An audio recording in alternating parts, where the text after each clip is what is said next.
Hare Krishna, here I'm Shweta Dwivedi with same expectation with same prayer कि आप लोग अपनी जिंदगी में व्यस्त हैं, स्वस्थ हैं और मस्त हैं। तो आज का हमारा टॉपिक है एक्नॉलेजमेंट, एक्नॉलेज करना, थैंकफुलनेस। आप इसको कैसे भी कोरिलेट कर सकते हैं। जो भी आपको लगे कि जो वर्ड से आप ज़्यादा कनेक्टेड हो, आप उसके साथ इसको कोरिलेट कर सकते हैं। कई बार क्या होता है ना, हमें ज़िंदगी में जो मिलता है, जितना मिलता है, हम कभी भी उससे संतुष्ट नहीं होते हैं। कभी भी हम उसके लिए थैंकफुल नहीं होते हैं, कभी भी उस ब्लेसिंग को हम एक्नॉलेज नहीं करते हैं ये कह के कि यस आई एम ब्लेस्ड, या मेरे पास वो बहुत कुछ है जो औरों के पास नहीं है। तो हम उसको एक्नॉलेज नहीं करते हैं, जो कि हमारी लाइफ में बहुत इम्पोर्टेंट है। तो कोरिलेट करते हैं एक स्टोरी के साथ। 2 ब्राह्मण बैठे हुए होते हैं। ब्राह्मण मीन्स वो जो पूजा पाठ करते हैं, भोज करते हैं।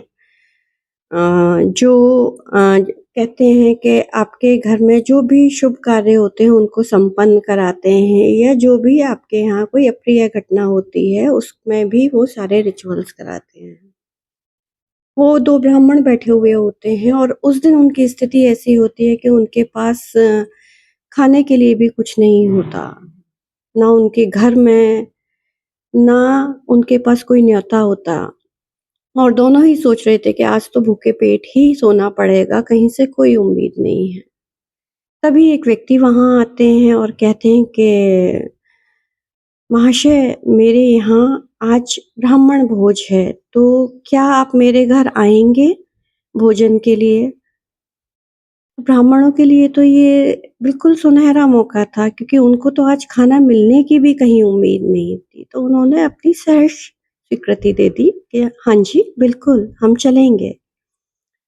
और दोनों ही ब्राह्मण उस व्यक्ति के यहाँ भोज के लिए गए। खूब अच्छे से उस व्यक्ति ने पूरे आदर सम्मान से उनको भोजन कराया। उनको पूरी तरीके से एक हम्बलनेस के साथ, एक रिस्पेक्ट के साथ ट्रीट किया, और जब वो जाने लगे तो उनको दक्षिणा दी।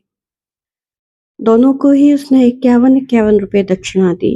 और जब दोनों बाहर आए तो एक ब्राह्मण ने कहा कि आभार तेरा प्रभु, आज तो खाने का भी कहीं कोई ठिकाना नहीं था कि मिलेगा भी या नहीं। तूने भोजन तो भोजन, दक्षिणा भी प्रदान कराई, आभार तेरा। और वहीं दूसरा ब्राह्मण था, उसने दक्षिणा को देखा और उसने कहा कि बस 51 रुपए, मैं तो उम्मीद कर रहा था कम से कम नहीं तो 251 रुपए तो देता। इतना तो देना ही चाहिए था, आजकल 51 रुपए कौन देता है। तो फ़र्क यहाँ, एक ने एक्नॉलेज करा और एक ने एक्नॉलेज नहीं करा, एक ने उसको ब्लेसिंग नहीं माना। क्या होता है इससे? एक्नॉलेज करना भी एक सेल्फ रियलाइजेशन का पार्ट है कि जब आप एक्नॉलेज करते हो, that means you are in connection of you yourself. आप अपने से ही कनेक्शन में हो, अपने ही ग्रोथ को आप ऑब्जर्व करते हो, अपने में ही हो रहे चेंजेस को आप फील करते हो। और जब आप हर चीज़ को एक्नॉलेज करना शुरू होते हो ना, that acknowledgement is giving the positive vibes to the universe. और यूनिवर्स कहती है कि अच्छा, तूने मुझे थैंक्स किया, तूने मुझे एक्नॉलेज किया, मैं तेरे लिए ऐसे और मौके प्रोवाइड करूँगी। मैं ऐसे और तेरे लिए चांस बनाऊँगी कि तू मुझे और ज़्यादा एक्नॉलेज करे। अपनी ज़िंदगी को अगर आप थोड़ा-सा बैक में जाके देखेंगे, फ्लैशबैक में जाके देखेंगे, तो बहुतों की ज़िंदगी ऐसी होगी जो टू व्हीलर से स्टार्ट हुई होगी, स्कूटर, बाइक।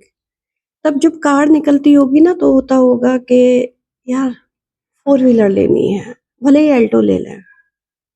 कुछ समय बीतता है, हम अल्टो, ज़ैन, वैगन आर कुछ भी ले लेते हैं जो हमारी पॉकेट अलाउ होती है। और जब उस फोर व्हीलर में बैठ के जब हम रोड पे निकलते हैं और बराबर में से कोई एक्सयूवी, कोई फॉर्च्यूनर निकलती है, कोई जीप निकलती है और हमारी निगाह तुरंत वहाँ जाती है, यार गाड़ी तो ये है, काश ऐसी गाड़ी हो। अब हम इन काश में लगे हुए हैं कि ये है लेकिन वो होना चाहिए। जो है हम उसको एक्नॉलेज नहीं कर रहे हैं, हम उसका धन्यवाद नहीं दे रहे हैं, जो कहीं न कहीं बहुत ज़रूरी है। जब आप थैंकफुलनेस में रहते हैं, जब आप जो भी ब्लेसिंग आपको मिल रही है उसको टाइम-टाइम पे एक्नॉलेज करते हैं, तो एक तो आप सेल्फ कनेक्शन में स्ट्रांगली रहते हैं, सेकेंडली आप संतुष्टि में रहते हैं कि यस आई एम ब्लेस्ड कि मेरे पास ये है। And the most important thing is you are sending messages to universe कि यू आर थैंकफुल। तो डेफिनेटली इन फ्यूचर यूनिवर्स आपको ऐसे कई और मौके, कई और ऐसे चांस देती है जिसमें आप ग्रो करते हैं। वो ग्रोथ आपकी कैसी भी हो सकती है, फाइनेंशियल हो सकती है, स्पिरिचुअल हो सकती है, आप शांति की तरफ जा सकते हो, आप सुकून पा सकते हो।